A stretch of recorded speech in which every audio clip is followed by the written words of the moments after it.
안녕하세요. 그래 언니입니다.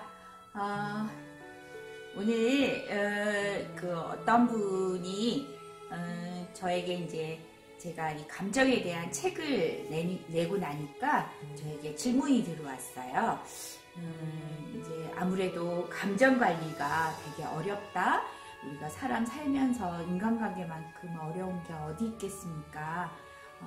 인간관계에 오늘은 이게 답인 것 같았다가도 내일은 저게 답인 것 같고 상황에 따라서 너무 어렵고 또 감정 정리하기 어렵고 내 기분도 굉장히 모두 체인지가 심하고 그 사람도 상황에 따라서 어느 날은 이 대답을 했는데 수긍하다가도 어느 날은 또 굉장히 달라진 사람을 보면 저희도 많이 당황하잖아요. 그런 기분에 따라서 되게 자기 감정을 정리하기 어렵다고 물어오신 분이 계셨어요. 어떤 분이냐면은 이제 그분은 이제 그 동네 여성들은 아무래도 전업주부들도 제 중년들이 되면 또래 사람들하고 또 언니 동생들하고 같이 많이 어울리시나 봐요. 저는 직장인이니까 사실 제 딱 또래하고 이렇게 이 업무 시간에 일 외에 짬을 내는 시간은 좀 어려운데요. 동네에 계신 분들은 사우나도 같이 하시고 헬스장에서도 같이 만나시고 또 이제 커피숍 이런 것도 같이 하고 점심도 모여서 같이 먹다 보니까 같이 모여서 어울리시게 오래 어울리시다 보면 서로 오해도 많이 하고 그러나 봐요. 이제 동네라서 만나기 편해서 만나다 보면 근데 이제 어느 날 만나는데 그 언니가 그런 말씀을 하더군요. 너는 너무 잘난 척을 많이 해. 너는 네가 할 말 다 하고 어떻게 그렇게 살 수 있어. 여기 너보다 나이 많은 사람들도 있고 너보다 다 연배도 높고 한데 왜 그렇게 너는 잘난 척을 하느냐고. 그런데 본인이 저한테 이제 감정 코칭을 의뢰하신 분은 그렇게 말하는 당사자가 굉장히 그렇다는 것을 평상시에 많이 느꼈다고 합니다. 그래서 되게 그 얘기를 들으면서 내가 하고 싶었던 얘기를 저분이 하고 있네? 어떻게 저분은 자기 자신은 모르고 남의 얘기만을 저렇게 할까 하고 굉장히 상처를 받아서 놀라셨다고 해요. 그래서 제가 그러면 그분께 조용히 여러 사람 있는 데서 그분을 막 이렇게 지적하거나 있는 데서 하면 감정 싸움이 괜히 커지고 또 여러 사람의 그 상황에서 그분 상처 입게 되고 자존심을 많이 다치게 되잖아요. 둘이 살짝이 만나든지 아니면 통화를 하든지 카톡을 해서 그분하고 언니 나는 이런 거에서 그때 많이 놀랬어. 내가 이런 점에서 언니는 그 부분에서 어떤 부분에서 내가 그렇다고 생각해. 그러면은 앞으로는 내 생각에 내가 이런 면이 있을 때 언니가 나한테 살짝이 넌 이런 부분이 조금 내 마음에 안 들고 내 생각에는 이런 것 같아 라고 얘기를 해줘. 그렇게 해보라고 했어요. 그분이 그렇게 하셨는데 그 당사자분이 그러셨다는 거예요. 나는 네가 이런 부분이 더 싫고 이렇게 하는 부분이 더 싫어. 그렇게 하면서 그분이 그렇게 하라는 거에 대해서 별로 그렇게 수긍을 안 하셨다는 거예요. 나는 잘 몰랐는데 언니가 가르쳐 주는 부분은 내가 마음에 안 들면 고치도록 하겠지만 그렇지만 나는 그렇게 얘기한 게 아니고 이렇게 내가 얘기한 의도는 이런 거였어. 언니가 오해하지 말아줬으면 좋겠어 라고 자기 의사를 충분히 전달하라고 했는데도 상대방은 자기 얘기 외에는 듣지 않으려고 한다고 합니다. 그러면서 이제 관계를 정리하는 게 맞느냐고 물어오더라고요. 사실 한 동네에 살면서 또 또 한 직장에서 서로 꼭 만날 수밖에 없는 관계에 직면한 경우가 되게 많아요. 그게 가족 간에는 특히 어렵고요. 그죠? 반드시 부딪혀야만 하는 상황이 오잖아요. 직장도 그래요. 업무적으로 피할 수 없는 상대가 반드시 있어요. 그리고 그분이 정말 동네에 계시다면 내가 그분 때문에 운동을 안 할 수도 없고 사우나를 안 갈 수도 없고 내 취미생활을 또 안 할 수도 없고 내가 좋아하는 사람을 안 만날 수도 없잖아요.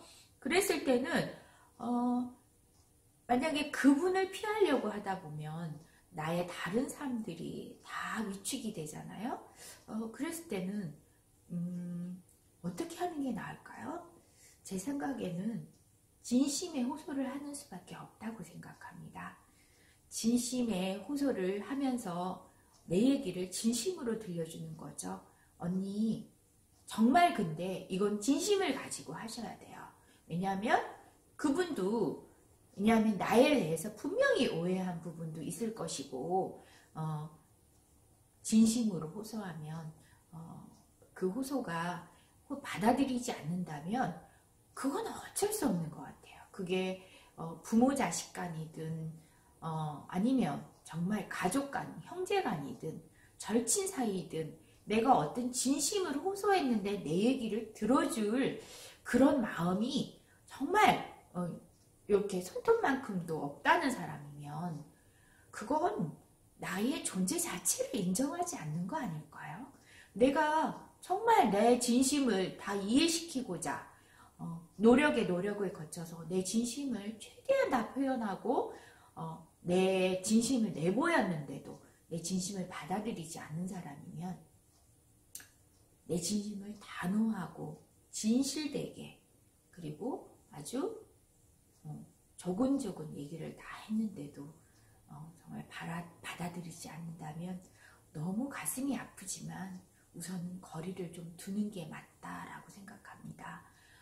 제가 어제 그 리처드 브랜슨이라는 상상하면 현실이 된다는 그 미국의 영국인가요? 버진 그룹의 그분 책 비즈니스 따라잡기, 비즈니스 파헤치기 그 책을 봤더니 비즈니스에서는 적을 만들면 안 된다고 하더라고요.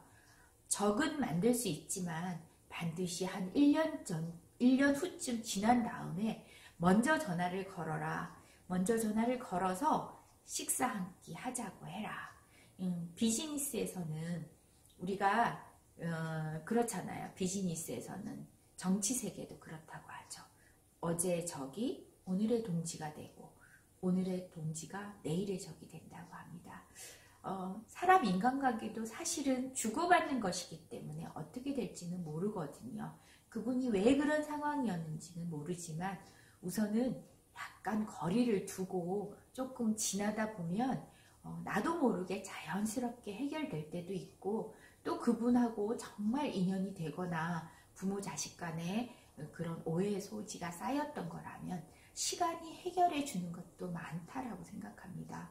너무 억지로 해결하려고 계속 대시를 한다든지 너무 강제로 가서 조근조근 따지다 보면 오히려 그 해결하는 데 집중하지 못하고 꼭 상대방을 무시하거나 상대방한테 대든다고 항변한다는 느낌을 가지기 쉽습니다.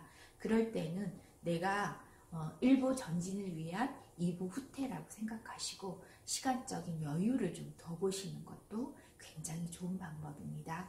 근데 그렇게 하려면 내가 우선 마음의 여유가 있어야 됩니다. 그랬을 때 내가 할 일도 있어야 될 것이고 또 내가 그 생각이 자꾸 나지 않으려면 다른 어떤 내가 집중할 수 있는 다른 일도 있어야 될 것이고 내가 우울하지 않고 내 감정대로 그 사람 감정대로 이끌어 가지 않으려면 내가 주도하는 내 인생을 살고 있어야 합니다.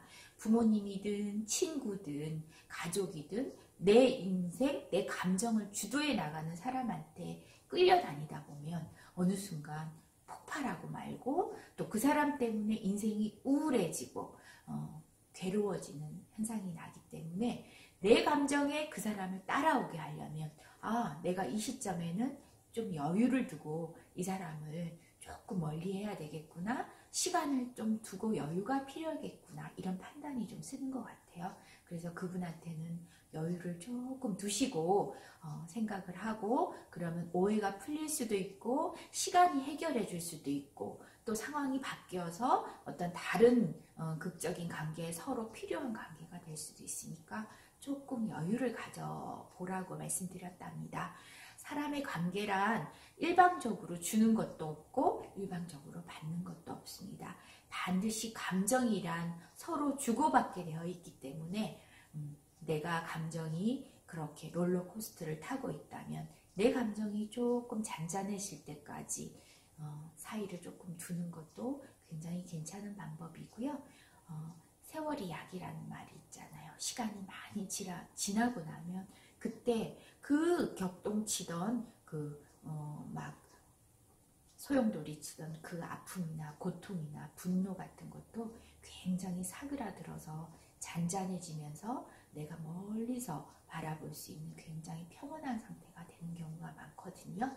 그래서 조금 나를 그러다 보면 내 생각도 조금 정리가 되고 상대방도 생각할 수 있는 시간적인 여유가 된답니다. 그래서 정말 필요한 사람 같으면 다시 찾을 수도 있고 하는 상황이 되기 때문에 시간을 조금 가져보시라는 여유를 드리고 싶네요. 따져보면 되게 시간은 많아요. 근데 우리가 마음이 조급해서 자꾸만 뭘 단시간에 해결하려고 하고 단시간에 끝내려고 하는 게 있는데, 인간관계도 절대 단시간에 만들어지는 것 같지는 않아요. 감정을 한번 주면 2번 받을 수도 있고, 그러면 내가 2-3번 주면 또 1번 올 수도 있고, 이렇게 주고받고 하는 그런 관계가 인간관계이기 때문에 조금 여유를 가지시고 시간이 흐르기를 조금 기다려보는 것도 우리 삶의 지혜가 아닐까 싶네요. 오늘은 제가 최근에 들여서 코칭한 감정 코칭 상담을 한번 알려드렸는데요. 주위에서 어려운 감정 때문에 조금 어려워하신다면 약간 여유만 가지고 조금 네 삶에 조금 더 집중해보면 어느 순간 나도 모르게 해결해져 있고 또 네 감정도 많이 여유를 찾을 것이다 라고 한번 좋은 얘기 해주시는 것도 괜찮겠죠? 그리고 이런 얘기 할 때 저도 이제 그런 요동쳤던 감정들이 떠올리면서 그때는 왜 여유가 없었을까? 그때는 당연히 저를 찾지 못해서였어요. 제 감정을 잘 알지 못했기 때문에 항상 상대방에게 그 감정을 투사하고 상대방의 탓으로 돌리고 상대방 핑계를 대기 때문에 내 감정에 조금 여유가 있다면 상대방이 아무리 화를 내거나 분노하거나 나를 화내게 해도 웃어 넘길 수 있는 여유가 생기니까 내 감정을 여유를 찾고 기다리고 내 감정이 충분히 충만해질 때까지 기다려주는 그런 내 감정에 충실한 하루가 되는 것도 내 인생을 사는 팁이라고 알려드리고 싶네요. 그래 언니의 지혜의 시간이었습니다.